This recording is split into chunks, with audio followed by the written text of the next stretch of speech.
এই যে সোয়াস minor muscle, এটা সোয়াস মেজর মাসেলের সামনে থাকে এবং ফ্রিকোয়েন্টলি এটা অ্যাবসেন্ট থাকে, অনেক ক্ষেত্রে এটা নাও থাকতে পারে।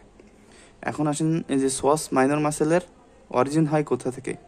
এটা যে T12 থ্রাসিক ভার্টিব্রা রয়েছে এবং লাম্বার 1 ভার্টিব্রা রয়েছে, তার সেই ভার্টিব্রার বডির ল্যাটারাল সাইড এবং T12 এবং L1 ভার্টিব্রার যে ভিতরে যে ইন্টারভার্টিব্রাল ডিস্ক রয়েছে তার ল্যাটারাল সাইড থেকে এই মাসেল ফাইবারের অরিজিন হয়। এই psoas minor muscle long flat tendon হিসেবে শেষ হয় এবং এটা ইনসারশন হয় পেকটিন পিউবিস এবং আইলিওপিউবিক এমিনেন্সে। এখন আমরা সোয়াস মাইনর মাসেলের অ্যাকশন এবং নার্ভ সাপ্লাই সম্পর্কে জানব।